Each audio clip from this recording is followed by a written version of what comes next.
Natural hair colour కోసం చూస్తున్నారా? అయితే Anoos henna and black expert వాడండి. వైజాగ్ లాస్ట్ మార్చ్ లో ట్రిప్కి వెళ్ళాం సార్. కొంచెం ఒక 1 hour ట్రావెల్ తర్వాత ఒక అతను వచ్చి కూర్చున్నాడు. ఆల్మోస్ట్ నైట్ 10 అట్లా అయిపోయిందండి. ట్రైన్ లో వెళ్ళేటప్పుడు మేము చాలా సెల్ఫీలు తీసుకున్నాం ఫోటోలు స్టార్ట్ అయినప్పుడు. అప్పుడు కూడా ఈ ఫొటోస్ లో బ్యాక్ సైడ్ బ్యాక్గ్రౌండ్ లో అతను కనిపించడం. హైదరాబాద్ నుంచి వైజాగ్ వచ్చిన ట్రైన్ లో తీసుకున్న ఫోటోల్లో బ్యాక్గ్రౌండ్ లో ఉన్నాడు. షిప్ లో జర్నీ స్టార్ట్ అయిందండి. ఒక 1 hour 2 hours తర్వాత కూర్చున్నప్పటికీ ఆయన ముందే అక్కడ ఉన్నాడు. బస్ అతను కూడా ఏమైనా ట్రిప్ కి వచ్చాడేమో సార్. ఇప్పుడు నేను నా వైఫ్ నాకు ఎవరైతే సజెస్ట్ చేశారో ఆ ఫ్రెండ్ కి తప్ప ఈ షిప్ జర్నీ గురించి ఎవరికి తెలియదు. ఈవిడ ఇన్ఫర్మేషన్ ఇస్తే వస్తున్నాడా లేకపోతే కోఇన్సిడెంట్లీ ఇది జరుగుతుందో నాకు అసలు అర్థం కాలేదు. ఇప్పుడు మీరు గమనించేది ఆవిడ కూడా గమనించి సర్ప్రైజ్ అయ్యారా? ఏంటంటే వీడు మనం వెంట పడుతున్నాడు, ఎక్కడ పడితే అక్కడికి వస్తున్నాడు అనే కామెంట్ వచ్చిందా? ఎందుకంటే మీకు కనిపించేది ఆవిడ కూడా కనిపిస్తుంది కదా. ఆవిడే సర్ప్రైజ్ అవ్వలేదు, క్యాజువల్ గానే మాట్లాడుతుంది ఆవిడ. హలో, కొంచెం ఫ్రీ అవుతావా? మాట్లాడాలి, కొంచెం ఇంపార్టెంట్. సాయంత్రం ఇంటికి వస్తారు కదా, మాట్లాడదాం. హలో మేడం, నేను ఇంటికి వచ్చి మాట్లాడేది అయితే నేను ఇంటికి వచ్చి మాట్లాడతా. ఏంటి అలా మాట్లాడుతున్నావు? నేను మాట్లాడడం తప్పు అనట్లేదు, నువ్వు మాట్లాడిన విధానం తప్పు అన్నా. ఎలా మాట్లాడో తెలుసా? ఏం మాట్లాడిన విధానం? ఏం చూసినావు మాట్లాడిన విధానంలా? ఏం పెద్ద పెద్ద మాటలు? నువ్వు మాట్లాడేది అనుమానం ఏంటి? ఎట్లా పడతావు? నువ్వు ఏం చూసినా పడతావు. రెస్పెక్ట్ ఇవ్వాలి, కనీసం ప్లేస్ పోయింది ఇప్పుడు. నీది అర్థమవుతుందా? సార్ నేనైతే డిసైడ్ అయిపోయింది సార్, కానీ నాకు నా వల్ల నువ్వేంది డిసైడ్ అయ్యేది అక్కడ?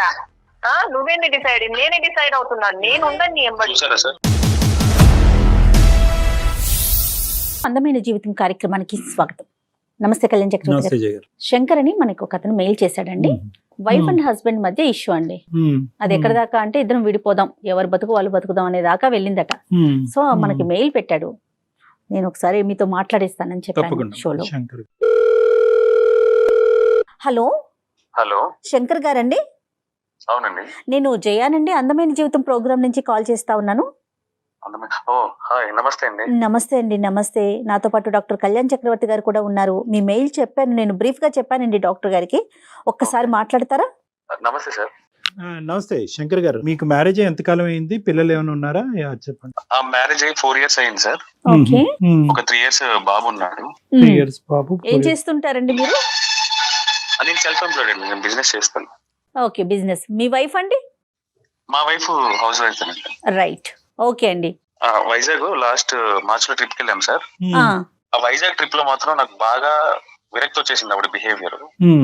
అంటే మా వైఫ్ చాలా అందంగా ఉంటుంది, నేనే ఆవిడని ఇష్టపడి ఇంట్లో మాట్లాడి నేనే చేసుకున్నాను సార్. కాకపోతే ఆవిడ బిహేవియర్ అంటే ఇంట్లో ఉన్నప్పుడు కూడా కొంచెం అంటే ఫోన్ కాల్స్ కొంచెం సీక్రెట్ గా మాట్లాడటం లాంటివి నాకు అనిపించాయి. ఏది ఇవన్నీ ట్రిప్ కు ముందు చెప్తున్నారు మీరు? ఆ ట్రిప్ కు ముందు జరిగిందండి. అప్పుడు సర్లే ఓకే మేబీ ఇంట్లో వాళ్ళైనా అయిండొచ్చు అని నేను లైట్ తీసుకున్నాను. ట్రిప్ కి వెళ్ళినప్పుడు మాత్రం ఆవిడ బిహేవియర్ మాత్రం కంప్లీట్ చేంజ్ అయిపోయిందండి. కంప్లీట్ చేంజ్ అయిపోయిందంటే కంప్లీట్ ఇంకా ఆవిడ బయట పడిపోయింది. హైదరాబాద్ లో మేము వైజాగ్ స్టార్ట్ అయ్యాము. స్టార్ట్ అయిన తర్వాత కొంచెం ఒక 1 hour ట్రావెల్ తర్వాత ఒక అతను వచ్చి కూర్చున్నాడు. ఆల్మోస్ట్ నైట్ 10 అట్లా అయిపోయిందండి. ఓకే. నాది అప్పర్ బెర్త్, నేను పైకి వెళ్ళి పడుకుంటున్నాను, ఇంకా పడుకోలేదు, నిద్రపోలేదు. చూస్తూ ఉన్నాయండి. చూస్తూ ఉంటే అతను వచ్చాడు, మాటలు కలిపాడు, అంతా బానే ఉంది, మాట్లాడుకుంటున్నారు ఇద్దరు. నా వైఫ్ కూడా బాగానే ఎంత పాజిటివ్ గా రెస్పాండ్ అవుతుందంటే అంత పాజిటివ్ గా రెస్పాండ్ అవుతుంది.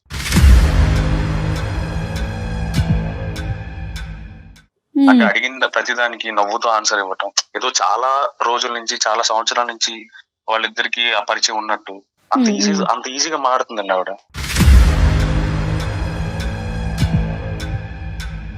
పైనుంచి చూస్తున్నా, నన్ను అబ్జర్వ్ చేస్తుంది కానీ నేను పడుకున్నానేమో నిద్రపోయి ఉంటానేమో అని అనుకున్నా ఆవిడ. బట్ సడన్ గా నేను చూసేసరికి మళ్ళీ ఆ మాట్లాడడం తగ్గించింది.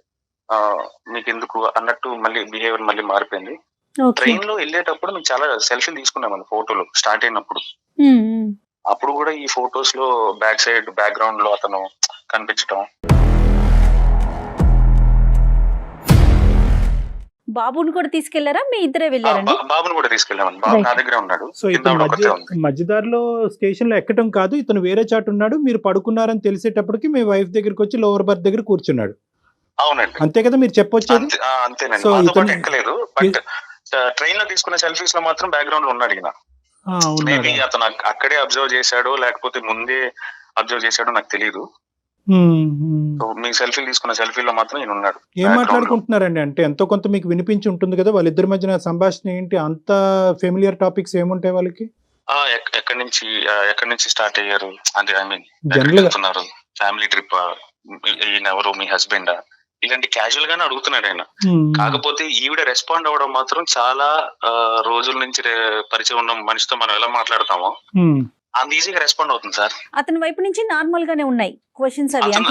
అతని క్వశ్చన్స్ నార్మల్ గానే ఉన్నాయి. నార్మల్ గా అంటే అతని ఇంటెన్షన్ ఏంటి అనేది నేను అబ్జర్వ్ చేయలేదు, కానీ నేను నా వైఫ్ ని అబ్జర్వ్ చేసుకుంటా కదండి. ఈవెన్ అబ్జర్వ్ చేసేసరికి అంత పాజిటివ్ గా రెస్పాండ్ అవుతుంది.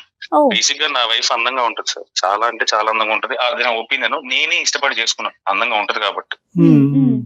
నేను అబ్జర్వ్ చేశాను, అంతా నేను గమ్ముగా ఉన్నా. అంటే నాకు లోపల కొంచెం కోపంగా అనిపించినా గానీ నేనేం అనలేదు. సో తర్వాత మేము మళ్ళీ వైజాగ్ నుంచి అరకు ట్రైన్ జర్నీ బాగుంటుంది అన్నారు. అవునవును, అరకు ట్రైన్ జర్నీ బాగుంటుంది, బొర్రా గృహలు ఇవన్నీ బాగుంటాయి, సో ట్రైన్ లో వెళ్ళండి అని ఎవరో నా ఫ్రెండ్ సజెస్ట్ చేస్తే సర్లే అని అక్కడ కూడా మేము ట్రైన్ తీసుకున్నాం. ట్రైన్ లోనే జర్నీ చేసాం అరకు వరకు. ట్రైన్ ఎక్కాము, అక్కడ కూడా లొకేషన్లు సీనరీ అంతా బాగుంది కదా అని అక్కడ ఫోటోలు తీసుకుంటాం కదా రెగ్యులర్ గా, తీసుకున్నాం. కాసేపటికి మళ్ళీ ఈయన మళ్ళీ అక్కడ కనిపిస్తాడు నాకు.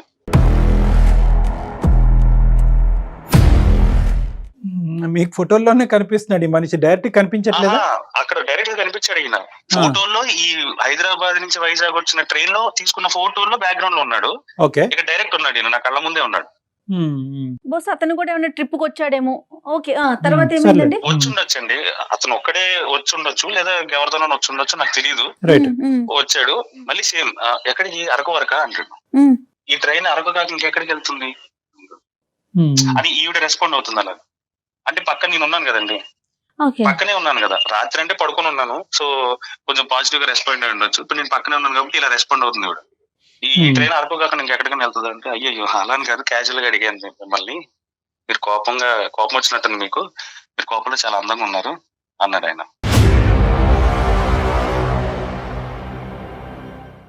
అంటే మీరు పక్కన ఉండగానే ఈ మాటలా? పక్కన అంటే నేను బాబు విండో దగ్గర నుంచున్నాము, సీట్ లో కూర్చొని ఉన్నారు పక్కన ఉన్న సీట్ లో దగ్గరలో. ఇలా కన్వర్జేషన్ స్టార్ట్ అయింది. ఆయన మీ హస్బెండ్ కదా, ఈ కిడ్ బాబు పేరేంటి, హస్బెండ్ పేరేంటి, మీ హస్బెండ్ ఏం చేస్తుంటాడు, మళ్ళీ కన్వర్జేషన్ అతను స్టార్ట్ చేశాడు.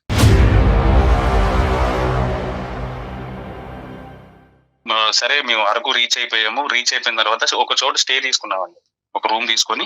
సరే ఇక్కడ బొంగులో చికెన్ బాగా ఫేమస్ కదా, బొంగులో చికెన్ తిందాం, ఈవిడ పేచి పెడితే సర్లే తిందాంలే అని చెప్పి తీసుకుని వెళ్ళాము. హోటల్కి వెళ్ళాము, కూర్చున్న తర్వాత బొంగు చికెన్ ఆర్డర్ చేసాము, వచ్చింది. సగం తిన్న తర్వాత మా బాబు అలర్ట్ చేయడం స్టార్ట్ చేశాడు. అంటే నాకు ఐస్ క్రీమ్ కావాలి, అక్కడ ఐస్ క్రీమ్ షాప్ ఉంది, నన్ను తీసుకెళ్ళు డాడీ అంటే. పిల్లలు చూడగానే కొంచెం పేచి పెడతారు కదండి, అలాగే పేచి పెడితే నేను సర్లే తీసుకెళ్తాను రా, నేను కొనిస్తానని చెప్పి నేను తీసుకొని వెళ్ళాను.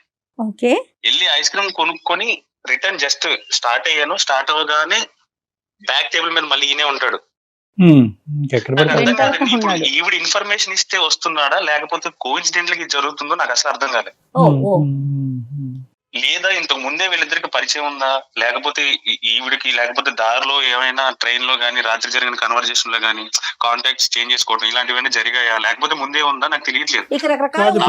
చక్రి గారు ఇప్పుడు ఒక్క నిమిషం, సారీ అండి, ఇప్పుడు మీరు గమనించేది ఆవిడ కూడా గమనించి సర్ప్రైజ్ అయ్యారా? ఏంటంటే వీడు మనం వెంట పడుతున్నాడు, ఎక్కడ పడితే అక్కడికి వస్తున్నాడు అనే కామెంట్ వచ్చిందా? ఎందుకంటే మీకు కనిపించేది ఆవిడ కూడా కనిపిస్తుంది కదా, ఆవిడ ఎక్కడైనా సర్ప్రైజ్ అయిందా? ఆవిడే సర్ప్రైజ్ అవ్వలేదు, క్యాజువల్ గానే మాట్లాడుతుంది ఆవిడ. ఎక్కడ వచ్చి ఎక్కడ పలకరించినా కూడా అక్కడ కూడా పలకరించాడా? ఐస్ క్రీమ్ దగ్గర, రెస్టారెంట్ లో? రెస్టారెంట్ లో ఆవిడ కొంచెం దూరంగా ఉంది, కొంచెం 4-5 షాపుల అవతల ఈ ఐస్ క్రీమ్ షాప్ ఉంటే నేను అక్కడికి వెళ్ళి వస్తున్నా. వచ్చేటప్పటికి వీళ్ళిద్దరు మాట్లాడుకుంటున్నాం. Right, okay. So continue. చూడగానే నాకు అసలు ఫ్యూజ్ ఎగిరిపోయింది సార్. అసలు ఎలా రియాక్ట్ అవ్వాలో కూడా నాకు అసలు అర్థం కూడా కాలేదు. ఓకే. సో ఏంటంటే ఒక స్ట్రెచ్ ఆఫ్ పీరియడ్ ఇంత స్ట్రెచ్ ఆఫ్ పీరియడ్ లో ఒక వ్యక్తితో ఇలా కాన్వర్స్ చేయడం అనేది మీరు ఇంతకు ముందు చూడలేదు కాబట్టి ఈ రోజు ఇంతకుముందు, మీరు షాక్ ఆ, అయ్యారు. ఓకే, ఇన్ని సార్లు రిపీటెడ్ ఇది చూడలేదండి. రైట్. ఓకే. అందులోనే మేము అనుకోని సిచ్యువేషన్ లో, అంటే మేము అనుకోని ఇక్కడికి వెళ్తాము అని ఒక ఐడియా కూడా లేదు. అంటే ట్రావెలింగ్ లో కోఇన్సిడెంటల్ గా కలిసినట్టు ఒకటిసారి కలిస్తే ఓకే, బట్ రిపీటెడ్ గా కలిసేసరికి ఇంకా నాకు బర్స్ట్ అయిపోతుంది. కాకపోతే నేను ఇంట్లో లేను, బయట ఉన్నాను. సరే ఇది కరెక్ట్ కాదులే, తర్వాత డిస్కస్ చేద్దాం, ఏదైతే అది అయింది అని చెప్పి నేను ఇంకా సైలెంట్ అయిపోయి నేనేం మాట్లాడలేదు. వెళ్ళిన తర్వాత నేను చూశాను ఒక లుక్, అతను నన్ను చూసి అటెన్షన్ అయ్యాడు, ఓకే వచ్చాడు అన్నట్టు ఏదో అటెన్షన్ అయ్యి ఇటు తిరిగి మాట్లాడుతున్న అతను సడన్ గా ఇటు తిరిగిపోయాడు. సో తిరిగిపోయేసరికి ఇంకా నేను ఈవిడ్ని వెళ్ళిన తర్వాత అడిగాను, ఎవరు అతను, ఎందుకు అట్లా ఊరికే వస్తున్నా, నీకు ముందే తెలుసా అంటే, నాకేం తెలుసు, నాకు ట్రావెలింగ్ ట్రైన్ లోనే పరిచయం అయ్యాడు అంతే అంటే, లేదు చెప్పు పర్లేదులే నేనేం అనలే అని చాలా నార్మల్ గా అడిగాను ఆవిడ. ఏం మాట్లాడుతున్నారండి మీరు, అవన్నీ మీరు అలా ఎలా మాట్లాడతారు, నాకు తెలిస్తే నేను మీకు ముందే చెప్తాను కదా అంటది ఆవిడ. సర్లే ఇంక ఇక్కడ డిస్కషన్ అనవసరం అని చెప్పి నేను అక్కడ కామప్ అయిపోయాను. బయటకు వెళ్ళినప్పుడు అలాంటి డిస్కషన్ పెట్టుకోవడం, ఆ ట్రిప్ ని స్పాయిల్ చేయడం నాకు ఇష్టం లేదు. సో అందుకని నేను చాలా సైలెంట్ అయిపోయాను. మీ 4 years మొత్తం మీ 4 years ప్రయాణంలో ఇటువంటి డిస్కషన్ మీ వైఫ్ కి మీకు మధ్యన ఎప్పుడు జరగలే? ఏదైనా వ్యక్తితో ఎందుకు మాట్లాడుతున్నావు, ఎలా మాట్లాడుతున్నావు అనేటటువంటిది రాలేదు. ఇదే ఫస్ట్ టైం శంకర్ గారు వాళ్ళ భార్యని ఇలాగే ఎవరు ఈ వ్యక్తి ఎందుకు అంతసేపు మాట్లాడుతున్నావు అనేది ఫస్ట్ టైం అడగటం, అంతేనండి? అవునండి. అప్పుడు దాకా నేను ఇంత బర్స్ట్ ఎప్పుడు అవ్వలేదు. అప్పటి వరకు చిన్న చిన్న ఇన్సిడెంట్, అంటే ఇప్పుడు ఇంటి పై నుంచి కిటికీలో నుంచి చూసినప్పుడు కూడా నేను 2-3 సార్లు అబ్జర్వ్ చేశాను. అంటే ఎవరిని చూస్తుంది, అక్కడ ఎవరైనా ఉన్నారా లేరని కూడా నాకు తెలియదు. అంటే ఇప్పుడు వంట చేసుకుంటానో లేకపోతే పని చేసుకుంటానో ఇంట్లో ఉన్న కిటికీలో నుంచి ఇలా వంగి చూడటం అది నేను 1-2 సార్లు అబ్జర్వ్ చేశాను. సరే ఓకే క్యాజువల్ గా చూస్తున్నారేమో నేను లైట్ తీసుకున్నాను, నేను పట్టించుకోలేదు, ఎందుకంటే నా వర్క్ బిజీ. నాకు మీరు ఎప్పుడు అడగలేదు? అంటే ఇన్నిసార్లు నేను ఇంత దారుణమైన ఫీలింగ్ నేను ఎప్పుడు ఫేస్ చేయలేదు ఆవిడతో. మేము అరకు నుంచి మళ్ళీ వైజాగ్ వచ్చే ఆన్ ద వేలో నా ఫ్రెండ్ ఒక అతను సడన్ గా కాల్ చేశాడు, ఒక పని చెయ్యి, వైజాగ్ నుంచి అండమాన్ వెళ్ళేదానికి షిప్ జర్నీ ఉంటది, ఒకసారి అక్కడ కనుక్కో, ఒకవేళ అవైలబుల్ ఉంది అంటే కనుక నువ్వు వెళ్ళు అన్నాడు. సో నేనేం చేశానంటే ఇంకో 2 days ట్రిప్ ఎక్స్టెండ్ చేసి వైజాగ్ వెళ్ళిన తర్వాత కనుక్కొని ఆ ట్రిప్ ఆ షిప్ టికెట్ తీసుకున్నాను సార్. ఎక్స్పెన్సివే బట్ ఓకే, మెమరబుల్ ట్రిప్ కదా, మెమరబుల్ గా చేద్దాం, ఎప్పుడో మళ్ళీ వస్తాము, తర్వాత ఇప్పుడు వస్తాం ఎందుకులే అని చెప్పి ఎక్స్పెన్సివ్ అయినా కూడా నేను టికెట్ తీసుకున్నాను. షిప్ లో జర్నీ స్టార్ట్ అయిందండి ఒక 1 or 2 hours తర్వాత. సో షిప్ ఓపెన్ రూఫ్ మీద రెస్టారెంట్ ఉండే కదా సార్, అక్కడికి వెళ్ళి కూర్చున్నాము, వ్యూ అది బాగుంది, వెదర్ బాగుంది అని చెప్పి పైకి వెళ్ళి అక్కడ కూర్చున్నాం సార్. కూర్చున్నప్పటికీ ఆయన ముందే అక్కడ ఉన్నాడు సార్. ఇప్పుడు నేను నా వైఫ్ నాకు ఎవరైతే సజెస్ట్ చేశారో ఆ ఫ్రెండ్ కి తప్ప ఎవరికి షిప్ జర్నీ గురించి ఎవరికి తెలియదు. కోఇన్సిడెంటల్ గా 1-2 ప్లేస్లకు రావచ్చు సార్. మరి ఈవిడ ఇన్ఫర్మేషన్ ఇచ్చింది అనుకోవాలా లేకపోతే ఇంకేమన్నా అనుకోవాలా? నాకు కోఇన్సిడెంట్సా లేదంటే మిమ్మల్ని మీకు తెలియకుండానే కొన్ని సందర్భాల్లో మీకు తెలిసి అతను ఎక్కడికైతే అక్కడ ఫాలో అవుతూ మీరు ఎక్కడైతే టికెట్లు బుక్ చేస్తారో అక్కడే టికెట్లు బుక్ చేస్తూ అదే షిప్ ఎక్కుతూ అలాగన్నా అయి ఉండొచ్చు. ఇది ఏంటంటే ఒక యాంగిల్లో చూసుకుంటే కనుక ప్రతి అంశం మీ వైఫ్ అతనికి చెప్పటము, అతను మీ వెంట రావటం అనేది ఒక యాంగిల్ అయితే, మీకు తెలియకుండానే అతను బ్యాక్గ్రౌండ్ లో ఫాలో అవుతూ ఈ రకరకాల ప్లేసెస్ కి మీతో పాటు విజిట్ చేస్తూ మీ వైఫ్ తో సంభాషణ చేయడానికి ప్రయత్నం చేస్తున్నాడని అనుకోవచ్చు. ఏమండి? సో ఇక్కడ మీ వైఫ్ కాంట్రిబ్యూట్ చేస్తుందా ఈ డిస్కషన్స్ కి, లేదంటే అతనిగానే ఫాలో అవుతూ వస్తున్నాడా, దాన్ని మీ వైఫ్ ప్రోత్సహిస్తుందా? ఈ 2 angles లో మనం చూడాలి. తర్వాత ఏమైంది సార్? ఇంకా నేను సర్లే ఈ ట్రిప్ అయిపోయిన తర్వాత ఇంకా డైరెక్ట్ నేను హైదరాబాద్ తీసుకుని వచ్చాను. వెంటనే తీసుకుని హైదరాబాద్ వచ్చాను. మెమరబుల్ గా ఉండవలసిన ట్రిప్లు ఇంకో విధంగా మెమరీస్ పెంచుతున్నాయి. చెప్పండి సార్, హైదరాబాద్ వచ్చిన తర్వాత ఏమైందండి? కాంటాక్ట్ నెంబర్ ఏమన్నా ఎక్స్చేంజ్ చేసుకున్నారా, నాకు నిజం చెప్పు అని నేను గట్టిగా అడిగాను సార్. అసలు నాకు అర్థం కావట్లేదు, మీరేంటి ఇలా మాట్లాడుతున్నారు అంటది. క్వశ్చన్ చేస్తే ఆవిడ స్కిప్ చేసి నడిచి వెళ్ళిపోవటం, లేకపోతే నువ్వు మీరేంటండి ఇలా మాట్లాడుతున్నారు, అసలు ఎక్స్పెక్ట్ చేయలేదు మీ దగ్గర నుంచి ఇలాంటివి అనేసి ఒకటే మాట ఎక్కువ మాట్లాడదు ఆవిడ, వెళ్ళిపోతుంది. ఒక హస్బెండ్ కి ఇవ్వాల్సిన మినిమం అటెన్షన్, మినిమం రెస్పెక్ట్ ఈ డిస్కషన్ వచ్చినప్పుడు ఉండదు సార్. మిగతా విషయాలంతా ఓకే, మిగతా విషయాలు ఓకే, అడుగుతుంది ఏదో ఊరికే ఏం కర్రీ చేయమంటారు, ఎప్పుడు వస్తారు, ఏ టైంకి వస్తారు, వచ్చే ముందు కాల్ చేయండి, ఇలాంటివన్నీ చెప్తారు. మరి వచ్చే ముందు కాల్ ఎందుకు చేయాలి అర్థం కాదు. నా ఇంటికి నేను రావడానికి ముందే ఇంటిమేట్ ఎందుకు చేయాలి సార్? అలా కాదులేండి, అంటే సేఫ్ గా బయలుదేరారా, సేఫ్ గా వచ్చారనే ఉద్దేశంతో చాలా లేదా మంది కాల్ మీకోసం ఏదైనా ప్రిపేర్ చేసి ఉంచడానికో అట్లా ఉంటది కదా. మీరు ఇలాగ ప్రశ్నించేటప్పటికి ఈ రోజు కంగు తినచ్చు. ఎటొచ్చి ఏంటంటే ఈసారి మాత్రం ఈ ట్రిప్ లో కోఇన్సిడెన్స్లు ఎక్కువైనాయి. నెంబర్ 1. అవును సార్, నెంబర్ 2 అవును ఏంటంటే మీకు ఇంత ఫ్రీ టైం ఇంతకు ముందు దొరుకుండదు. అంటే మీ వైఫ్ అవును సార్. యొక్క బిహేవియర్ చూడటానికి ఇంత ఫ్రీ టైం దొరుకుండదు. నెంబర్ అవును 3 ఏంటంటే ఒకే వ్యక్తితో ఇంతసేపు మాట్లాడినటువంటి సందర్భం కనిపించకపోయి ఉండొచ్చు. కాబట్టి ఈ రోజు ఆ లోపల దాగినటువంటి ఏదైతే అనుమానాలు కానీ డౌట్స్ కానీ ఉన్నాయో ఆ ఉప్పెనలాగా ఈ రోజు బయటకు పొంగుకుని బయటకు వచ్చినాయి. అది ఆవిడ ఎప్పుడు ప్రతిసారి అనుమానం పడి ప్రతిసారి ప్రశ్నించే భర్త అయితే కనుక పెద్ద ఫీల్ అయ్యి ఉండేది కాదు. ఒకేసారి ఈవిడ మీద ఇలా విరుచుకుపడేటప్పటికి ఆవిడ కంగు తిని ఎక్కువ మాట్లాడకుండా ఇది అయిపోయి ఉండొచ్చు. మీరు మెయిల్ ఎందుకు చేశారండి? దీని వెనకాల రీజన్ ఏంటి? ఏం ఎక్స్పెక్ట్ చేస్తున్నారు మీరు? మెయిల్ ఎందుకు చేశానంటే నేను ఒక డెసిషన్ కి వచ్చానండి. నేను ఈ నుంచి డైవర్స్ తీసుకోవాలని అయ్యయ్యో. డెసిషన్ కి వచ్చి అదేంటి సార్? మా ఇద్దరి కన్వర్జేషన్ అంటే ఆవిడ పర్సెప్షన్ నా పర్సెప్షన్ రెండు విన్న తర్వాత నేను తీసుకున్న డెసిషన్ కరెక్టా కాదో మీరు ఒకసారి చెప్తారు, దాన్ని బట్టి నేను ఫాలో అవుదామని నేను మీకు మెయిల్ చేశాను సార్. పెద్దవాళ్ళ వరకు ఇంకా వెళ్ళలేదు కదా శంకర్ గారు? ఇంకా వెళ్ళలేదండి. ఒకసారి ఆవిడ ఉంటే ఇవ్వండి ఫోన్. నేను బయట ఉన్నాను సార్, ఒకసారి నేను ఆవిడ కాల్ చేసి కాన్ఫరెన్స్ లో తీసుకున్నాను. రైట్, విషయం చెప్పండి. ఇట్లా కళ్యాణ్ గారు ఉన్నారనేసి విషయం చెప్పి కనెక్ట్ చేయండి. Okay sir, okay. జనరల్ గా అనుమానం ఉన్నప్పుడు కళ్యాణ్ గారు ప్రతి కదలికలోనూ మనం ఎన్నో ఎత్తుక్కోవచ్చు. ఒక వ్యక్తి మీద మనకు అనుమానం, అది ఆడైనా మగైనా. అంటే ఏంటంటే ఇలాంటి సమయాల్లో ఏమవుతుందంటే మేడం, రామాన్న భూతలాగే అనిపిస్తుంది ఇక్కడ. కాబట్టి ఒకటి అమ్మాయి షాక్ అయ్యి ఉంటది. ఇప్పటి వరకు ప్రశ్నించిన 4 years లో ప్రశ్నించిన భర్త ఇప్పుడు ఎందుకు ప్రశ్నిస్తున్నాడు? Okay okay. హలో హలో, ఏం చేస్తున్నావు? బాబుకి టిఫిన్ చేస్తున్నాను, చెప్పండి. ఓకే, అదే కొంచెం ఫ్రీ అవుతావా? మాట్లాడాలి, కొంచెం ఇంపార్టెంట్. సాయంత్రం ఇంటికి వస్తారు కదా, మాట్లాడదాం. హలో మేడం, నేను ఇంటికి వచ్చి మాట్లాడేది అయితే నేను ఇంటికి వచ్చి మాట్లాడతా. ఫోన్ ఎందుకు చేసి 10 నిమిషాలు పక్కకు రాని ఎందుకంటాను నేను? నాకు తెలీదా ఎలా మాట్లాడాలి? ఇంట్లో మాట్లాడేది అయితే నేను ఇంటికి వచ్చాక మాట్లాడతా. ఏంటి ఎలా మాట్లాడుతున్నావు? సరే, ఇప్పుడు సుమన్ టీవీలో ప్రోగ్రామ్ ఉంది అందమైన జీవితం అని చెప్పి. ఆ ప్రోగ్రామ్ నుంచి కళ్యాణ్ చక్రవర్తి గారు లైన్ లో ఉన్నారు. సో నేను ఆయనకి మెయిల్ చేశాను మన గురించి. మన గురించా? మన గురించి ఏముందని మెయిల్ చేసామండి. మన గురించి ఏం లేదా? ఏముంది? ఉంది కదా, వైజాగ్ ట్రిప్ ఉందిగా, అది చాలు కదా.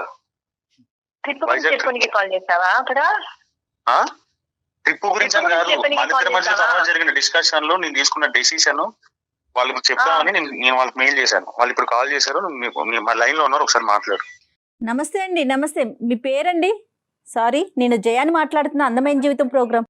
నా పేరు పల్లవి అండి. పల్లవి గారు నమస్తే అండి. సారీ అండి, మిమ్మల్ని ఇలా సడన్ గా లైన్ లోకి తీసుకొని ఇబ్బంది పెడుతున్నాము. వేరే రకంగా అనుకోవద్దు. జస్ట్ ఒక చిన్న ఇష్యూ, దానికి సంబంధించి డాక్టర్ కళ్యాణ్ చక్రవర్తి గారు కూడా మనతో పాటు స్టూడియోలో ఉన్నారు. అమ్మ పల్లవి. సార్ నమస్తే సార్. నమస్తే అమ్మ. నమస్తే పల్లవి. అమ్మ కొద్దిగా క్లిష్టమైనటువంటి పరిస్థితి, నేను కాదనట్లేదు. అతనికి ఏంటంటే నెంబర్ 1 అతను మీకు చెప్పకుండా ఇలా ఫోన్ కలపటము, ఇంటికి వచ్చేటటువంటి డిస్కషన్ కాదు, ఇప్పటికిప్పుడు తేలాలి అనేటటువంటి మాట అంటాం. బహుశా అతను పడేటటువంటి టెన్షన్ కూడా అలా ఉందేమో, అది మనం అర్థం చేసుకోవాలి. ఇప్పుడు ఆ వివరం మీరు చెప్తేనమ్మా అసలు ఇది ఏ విధంగా ప్రొసీడ్ అవ్వచ్చు, సో దట్ ఈ ఇష్యూ ఇక్కడ క్లోజ్ చేసి మీరు హ్యాపీగా ముందుకెళ్ళడానికి అవకాశం ఉందా లేదా అనేది మనం ఆలోచించవచ్చు. ఆ ఇష్యూ ఏంటనేది మీకు తెలుసు కదా? అవును తెలుసు సార్. ఏమైందమ్మా పల్లవి? నార్మల్ ట్రిప్ కి వెళ్ళాము కదా సార్, అందులో విషయం ఏముంటుంది? అంతే కరెక్ట్. ట్రిప్ కి వెళ్తే విషయం ఏముంటుంది? ట్రిప్ కి వెళ్ళానంటాను. ట్రిప్ కి వచ్చిన మనిషి గురించి చెప్పు. ట్రిప్ కి ఎవరెవరు వెళ్ళారు, ఎవరు జాయిన్ అయ్యారు, అది కూడా చెప్పు. అంటే ఏమంటున్నారు? ట్రిప్ కి ఎవరెవరు స్టార్ట్ అయ్యాం, నువ్వు నేను కదా స్టార్ట్ అయ్యాం. తర్వాత వచ్చి ఎవరు జాయిన్ అయ్యారు దారిలో, అది కూడా చెప్పు. అది ఎందుకు చెప్పట్లేదు? ఎవరు జాయిన్ అయ్యారండి? జర్నీ అన్నప్పుడు ఎవరో పక్కన ఉంటారు, వాళ్ళని జాయిన్ చేస్తారు ఏంటిది? ఇక్కడి నుంచి వైజాగ్ వెళ్ళారు, అరకు కూడా అతను వచ్చాడంటే సరే, ఇక్కడ హైదరాబాద్ టు అరకు అతను కూడా అదే టికెట్ బుక్ చేసుకున్నాడు అని అనుకోవచ్చు. కానీ ఏంటంటే అక్కడి నుంచి అండమాన్కి కూడా మీతో పాటు షిప్ లో ప్రయాణం చేసి ట్రైన్ లో ప్లస్ ఏంటంటే ఆ తర్వాత అండమాన్ వెళ్ళేటటువంటి క్రమంలో షిప్ లో కూడా వచ్చాడు, షిప్ లో కూడా మీరు మాట్లాడుకున్నారు అనేటటువంటిది ఎలా తెలిసింది అతనికి? మా జర్నీ ఐటినరీ అంతా కూడా అతనికి ఎలా తెలిసింది అనేది ఒక ప్రశ్న. రెండోది ఏంటంటే కనుక ఎప్పుడు మాట్లాడుకున్నా కూడా మీ హస్బెండ్ గారు దూరంగా ఉన్నప్పుడే మీరిద్దరూ మాట్లాడుకోవటం జరిగింది. తర్వాత అతను పై బర్త్లో పడుకున్నప్పుడు కానీ లేదంటే హోటల్లో బాబుతో పాటు దూరంగా ఉన్నప్పుడు కానీ షిప్లో డెక్ మీద అతను దూరంగా ఉన్నప్పుడు మీరిద్దరు సంభాషించుకోవటం ఏంటంటే మీరు ఎక్కడ కూర్చుంటే అక్కడ మీ వెనకాలే కనిపిస్తూ ఉంటే సహజంగా ఎవరికైనా అనుమానం వస్తుంది కదా, ఆ ప్లేస్ లో మీరున్న మీకు కూడా అలానే అనిపిస్తుంది కదా. వస్తుంది మేడం, జర్నీ అన్నప్పుడు అందరితో వెళ్తారు వస్తారు, అతను అనుమానం పడుతుంటే ఎలా? అంటే జర్నీ అన్నప్పుడు పక్కన వెళ్తూ మాట్లాడుకోమా మనము. కరెక్టే మాట్లాడుకుంటాం. తప్ప అది అలా మాట్లాడడము తప్పు కదా. ఏదో ఆలోచించుకుంటే నేను మాట్లాడడం తప్పు అనట్లేదు, నువ్వు మాట్లాడిన విధానం తప్పు అన్నా. ఎలా మాట్లాడో తెలుసా? ఏం మాట్లాడిన విధానం, ఏం చూసినావు మాట్లాడిన విధానంలా? ఇప్పటి నుంచో పరిచయం ఉన్న మనిషితో ఎలా మాట్లాడతారో అలా మాట్లాడావు. నేను అది అడుగుతున్నాను. నేను అవునా, నీకు అలా అనిపించవచ్చు, నీ ఆలోచనలు అలా ఉన్నాయి. నా ఆలోచనలు అలా ఏం లేవు, నీ పనులు అలా ఉన్నాయి. ఇంట్లో దాకా మాట్లాడే విషయానికి కథలాగా తీసుకెళ్తావా? అట్లాగే ఎవరు తీసుకెళ్లారు? తీసుకెళ్ళేదాకా తీసుకెళ్ళినావు మరి నువ్వు ఏందాక తీసుకెళ్ళినావు? పల్లవి గారు కోఇన్సిడెన్స్ అయ్యి ఉండొచ్చు. పల్లవి గారు ఇక్కడ ఏంటంటే ఒకటమ్మా, మీరు దయచేసి అర్థం లేదు చేసుకోండి. సార్, అతను లేదు, మీరే చెప్పండి. పరిచయం ఉన్నప్పుడు ఎవరన్నా మాట్లాడుకుంటారు చేసుకుంటారు, అతను ఆలోచించుకొని తనకు ఏదో ఆలోచనలు చెడు ఆలోచనలు అబ్సల్యూట్లీ ఇలా చేస్తాడు అతను. వినండి పల్లవి గారు, ఒక్క నిమిషం వినండి, నేను చెప్పేది వినండి. ఇక్కడ ఏంటంటే అతని మైండ్ లో ఒక క్వశ్చన్ పడింది, అది అనుమానం అంటారా ఏమంటారా అన్నది మనకు తెలీదు. ఆ ఆలోచన ఖచ్చితంగా అతను అనుమానమే, దాన్ని నివృత్తి చేయవలసినటువంటి బాధ్యత మీ మీద ఉంది కదా. అలా ఎలా అంటాడు సార్? ఎలా అంటాడు అతను? ఎలా అంటాడు ఆ విషయము? సిగ్గు ఉండాలి కదా. అతను ఏమి అనట్లేదు. ఎలా అంటాడు అతను? నువ్వు సిగ్గు గిగ్గు అని పెద్ద పెద్ద మాటలు మాట్లాడు. ఏం పెద్ద పెద్ద మాటలు? నువ్వు మాట్లాడేది అనుమానం ఏంటి? ఎట్లా పడతావు? నువ్వు ఏం చూసినా పడతావు?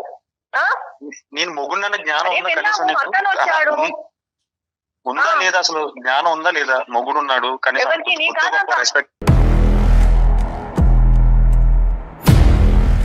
రెస్పెక్ట్ ఇవ్వాలి, కనీసం ప్లేస్ పోయింది ఇప్పుడు. నీది అర్థమవుతుందా?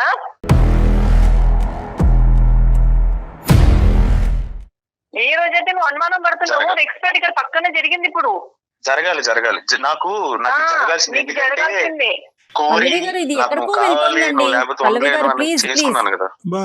బాబు శంకర్ చేసుకున్నందుకు బాబు నాకు చాలా బాగా జరిగింది. నేను మా అమ్మ నాన్నని కాదనుకోండి, నేను ఎంచుకున్నాను కదా, అది చేసిన పెద్ద తప్పు. ఇప్పుడు అర్థం అవుతుంది నాకు.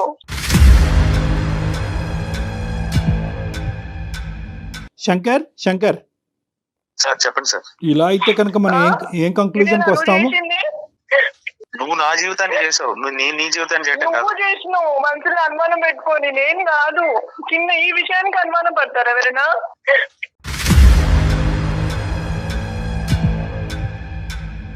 సమస్య వచ్చినప్పుడు దానికి పరిష్కారం చేసుకోవాలి కదా. ఏంటి చెప్పండి అమ్మా? ఒకటి అమ్మ పల్లవి, ఇది అనుమానమే, ఓకే అనుకో కాసేపు, కానీ ఇది ఇప్పుడు నేను అందరినీ తను అనుకుని మా పేరెంట్స్ ని అందరిని వద్దుకొని తన నమ్మి నేను వచ్చాను. కరెక్టే కానీ అమ్మ 4 సంవత్సరాలు నువ్వు నమ్మి వచ్చినందుకు అతను బాగా చూసుకున్నాడు, నువ్వు బానే ఉన్నావు. ఈ సంఘటన జరిగేంత వరకు మీరిద్దరు చాలా అన్యోన్యంగా హ్యాపీగానే ఉన్నారు. చక్కగా ఒక బాబు. ఇక్కడ ఒకే ఇష్యూ నువ్వు కూడా గుర్తు పెట్టుకోవాల్సింది ఏంటంటే 100 సార్లు అనుమానం అనద్దు. ఈ 4 సంవత్సరాలు కూడా అతను నిన్ను పల్లెత్తు మాట అనలేదు, నీ వైపు వేలెత్తి చూపెట్టలేదు. మేమెవరు కూడా ఇది అనుమానం అనట్లేదు. ఇది ఒక ఆలోచన అతని మైండ్ లో వచ్చింది, ఆ ఆలోచన నివృత్తి చేయవలసినటువంటి బాధ్యత మీ మీద ఉంది. చెప్పాలి అనుకుంటే చెప్పచ్చు, వద్దు అనుకుంటే ఇక్కడతో ఆగిపోవచ్చు.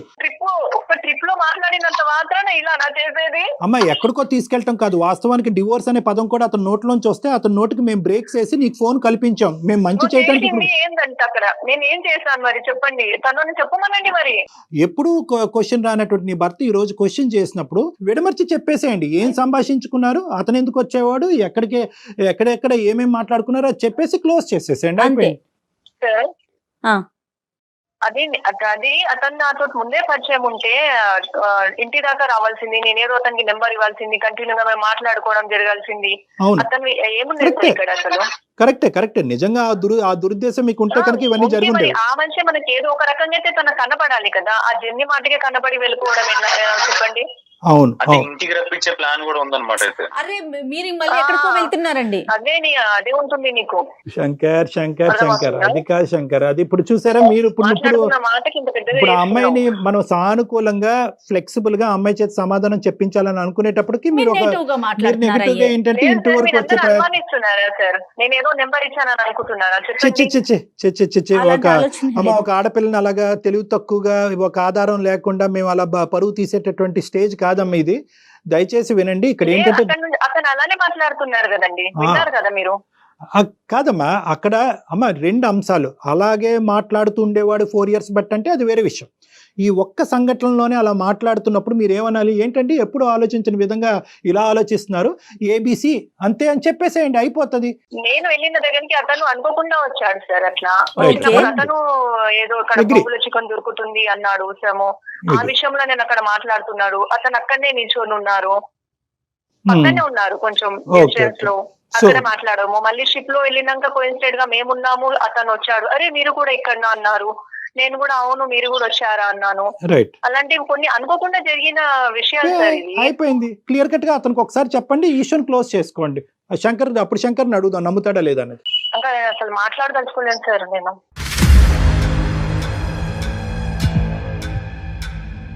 అతను సార్, ఒక విషయం సార్. మాట్లాడదలుచుకోలేను ఇంకా. ఏమిటమ్మా నువ్వు కూడా. చెప్పండి. ఇంత వివరంగా ఇంత- చెప్పాక కూడానా? శంకర్ ఇది basic structure of the issue. ఇది శంకర్ ఏముందని చెప్తాడు సార్. ఏం లేదు సార్, నేనైతే డిసైడ్ అయిపోయింది సార్, కానీ నాకు నా వల్ల అయితే అవ్వట్లేదు. నువ్వేంది డిసైడ్ అయ్యేది అక్కడ? నువ్వేంది డిసైడ్? నేనే డిసైడ్ అవుతున్నాను. ఏ, నేను ఏ, ఉండండి ఎంబడి. ఏమమ్మా, ఇలాంటి ఇంకేం మంచి చేస్తాం? సమస్య సమస్యకి ఉండదలుచుకోలేదు. పరిష్కారం మరి వెళ్ళట్లేదు ఇదే ఇద్దరు ఆన్సర్ కూడా. నేను ఆ రోజు నేను ఇంట్లో క్వశ్చన్ చేసినప్పుడు నువ్వు ఇమ్మెచ్యూరిటీ ఎందుకు అమ్మా, చెప్పలేదు? ఇమ్మెచ్యూరిటీ. ఏ రోజు? ఇదే ఆన్సర్ లో ఆ రోజు నేను ట్రిప్ కి వెళ్ళి వచ్చిన తర్వాత ఇంట్లో మన దగ్గర డిస్కషన్ అయినప్పుడు నేను క్వశ్చన్ చేసినప్పుడు సైలెంట్ గా నువ్వు ఎందుకు వెళ్ళిపోయావు? తప్పు చేసింది కాబట్టి సైలెంట్ గా ఉందని ఎలా అనుకుంటాం?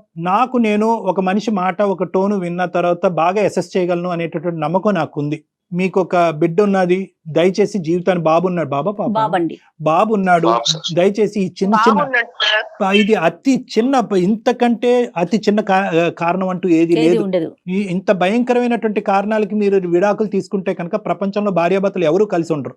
సార్, అమ్మా తన పైన నాకు ఎలాంటి చెడు పేరు లేదు సార్. తను ఇదంతా ఆలోచన చేసుకుని నన్ను దూరం చేసుకుంటున్నాడు తప్ప యా యా తనంటే ఇష్టము గానీ ఇలా చేస్తున్నాడు సార్. అతను యా యా దట్స్ ఏదేదో ఆలోచించుకోవడం తప్పు కదా. నేను నిజంగా నేను చెప్తున్నా, ఇష్టపడి మనకి చేసుకున్నాను కదా. అదే చెప్పేది. నేను నిజంగా ఒకరికొకరు చెప్తున్నా, మనకి ఇష్టపడి జరిగిన చేసుకున్నారు. 4 డిస్కషన్ లో 5 డిస్కషన్ లో జరిగాయి కదా ట్రిప్ కి వచ్చిన తర్వాత. అదే. ఈ అవును డిస్కషన్ లోనే నువ్వు జరిగేది. ఇంతసేపు నాతో మీరు మాట్లాడావా? అనుకోవచ్చు కదా అది. మీరు ఓకే. అట్లేదు ఏదైనా నేను తనకు నంబర్ ఇవ్వడం గానీ సరే. తనకు ఎలా నాకు సరే, తప్పుగా బిహేవ్ అయ్యిందేదో చేయడం అయిపోయింది చూశారా? శంకర్ గారు. 5 డిస్కషన్లు అయినాయి శంకర్. 6వ డిస్కషన్ లో చెప్పింది కదా నాయన, క్షమించి వదిలేయచ్చు కదా, ఇంకా అయిపోయింది సబ్జెక్టు. మీ ఇద్దరి మీద ఎంత ట్రస్ట్ నమ్మకం ఉన్నా కూడా ఒక బయట నుంచి వచ్చేటటువంటి ఒక థర్డ్ శక్తి ఏదైతే ఉందో అది మీ జీవితాల మధ్యన నిప్పులు రేపచ్చు. కాబట్టి అటువంటి పరిస్థితి ఉంటే కనుక ఆపోజిట్ పార్ట్నర్ని వెంటనే ఇన్వాల్వ్ చేసేయండి. ఇదే ఈ రోజు మనం నేర్చుకోవాల్సినటువంటి ఒక మోరల్. అంతే అంతే, చాలా కరెక్ట్ చెప్పారు కళ్యాణ్ జీ. అవకాశం ఉంటే కళ్యాణ్ గారిని ఒకసారి పర్సనల్ గా కలిసే ప్రయత్నం చేయండి. మీ ఇద్దరిలో ఉండే ఇంకా నెగిటివిటీ ఏమైనా ఉంటే కనుక అది నివృత్తి చేసుకుని క్లియర్ చేసుకుని సాఫీగా ముందుకు ప్రయాణం చేయండి. డైవర్స్ అనేటటువంటి దానికి 1% కూడా ఇక్కడ ఛాన్స్ లేదు. అవకాశమే లేదు. అసలు ఆ ఆలోచన తీసేయండి ప్లీజ్ ఇద్దరు కూడా. All the best both of you. సరే sir. Thank you, sir. Right good luck. Thank you అండి. చాలా Thank you. చాలా నమస్తే. చాలా సంతోషం. మంచిగా అర్థం చేసుకుని మంచి కంక్లూజన్ కి వచ్చాం. ఆల్ ద బెస్ట్ అమ్మ both of you. Thank you. Right Kalyan ji. Right Jaya గారు. Thank you.